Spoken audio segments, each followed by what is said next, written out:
আসসালামু আলাইকুম সুপ্রিয় দাখিল সপ্তম শ্রেণীর শিক্ষার্থীরা, আশা করি তোমরা ভালো আছো। আজকে তোমাদের জন্য ইংলিশ ফার্স্ট পেপার অর্থাৎ ইংরেজি প্রথম পত্রে একটি নমুনা প্রশ্ন নিয়ে আমি হাজির হয়েছি।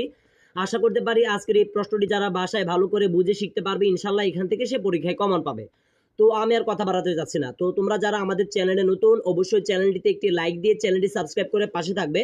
দেখো ভিডিওটার নিচে ডান পাশে দেখো লেখা আছে ইংলিশে সাবস্ক্রাইব নামে একটা অপশন, একটা ক্লিক করো, তাহলে চ্যানেলটি সাবস্ক্রাইব হয়ে যাবে। পরবর্তীতে যখন আমরা ভিডিও আপলোড করব সর্বপ্রথম তোমাদের কাছে চলে যাবে।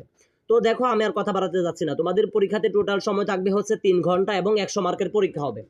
তো দেখো লেখা আছে পার্ট এ রিডিং মার্ক 70। তো এখানে মূলত তোমাদের যে একটা সিন প্যাসেজ দেওয়া থাকবে, ঠিক আছে।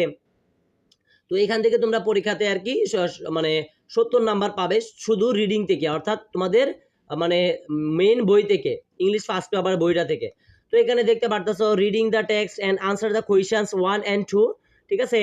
তো এখানে একটা গল্প দেখতে পারতেছো, গল্পটা তোমরা ভালো করে পড়বা। এই গল্পগুলো পড়ার পর আমি নিচে চলে যাচ্ছি, বলে আর সময় নষ্ট করতে চাচ্ছি না, তোমরা পড়ে নিবা। দেখো লেখা আছে choose the best answer from the, ঠিক আছে। তো এখানে আমরা মানে দেখতে পারতেছি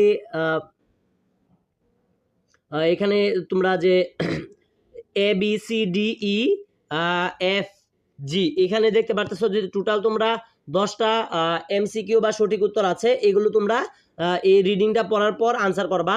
তারপরে দেখো 2 নম্বরে, ঠিক আছে, তোমরা দেখতে পারতেছো write short answer the following question, অর্থাৎ এখানে তোমাদের শর্ট কোয়েশ্চেন করা হয়েছে। এই যে ফারাবি ইজ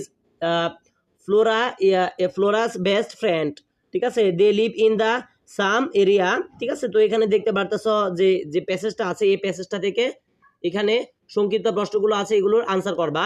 তারপরে দেখো এখানে তোমরা তারপরে দেখো read the test and answer the questions 3 and 4, অর্থাৎ এই প্যাসেজটা পড়ে 3 নং এবং 4 নং প্রশ্নের উত্তর দিতে হবে। তো এই প্যাসেজটা তোমরা খুব ভালো করে পড়ে নিবা, ঠিক আছে। যেমন দেখা আছে ওয়ান ডে, ঠিক আছে, Joynal locked for the work in his the village and the next village, ঠিক আছে।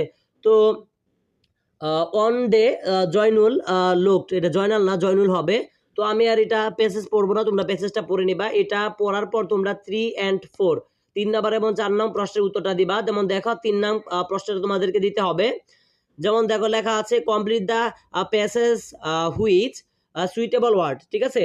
তো এটা তোমরা আনসার করবা এই প্যাসেজটা পড়ার পর। তারপরে তোমরা 4 নং প্রশ্নে চলে যাচ্ছে। আমি 4 নং প্রশ্নে তোমাদের যে প্যাসেজটা আমি একটু আগে বলছি, এই প্যাসেজটা থেকে 4 নং প্রশ্নের আনসার করতে হবে তোমাদেরকে, ঠিক আছে।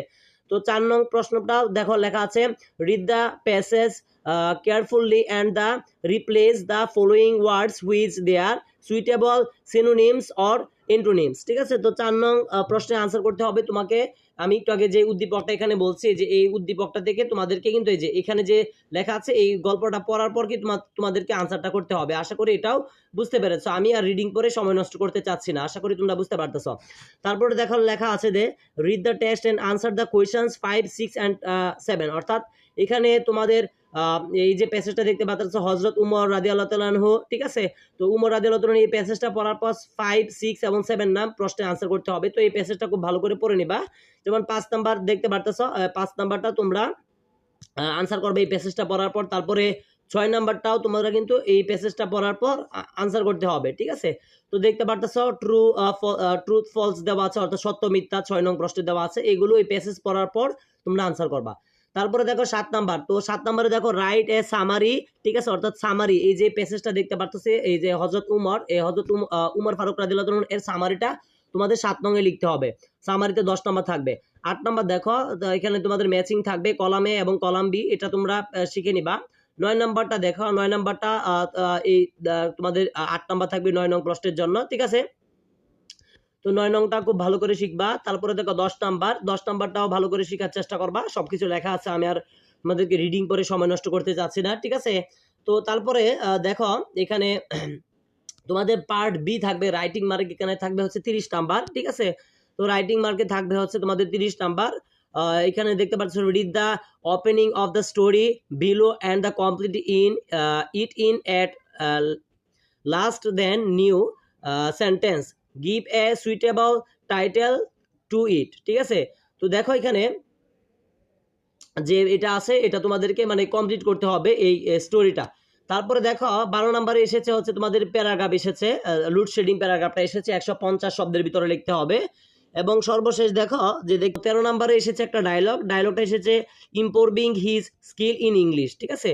তো আশা করতে পারি আজকে তোমাদের সাথে যে সাজেশনটি নিয়ে আলোচনা করেছি এই সাজেশনটি যদি তোমরা ভালো করে শিখতে পারো ইনশাআল্লাহ এখান থেকে তোমরা পরীক্ষাতে কমন পাবে। তো আজকের মতো বিদায় নিচ্ছি। পরীক্ষার সকল সাজেশন পেতে অবশ্যই চ্যানেলটি সাবস্ক্রাইব করে পাশে থাকবে।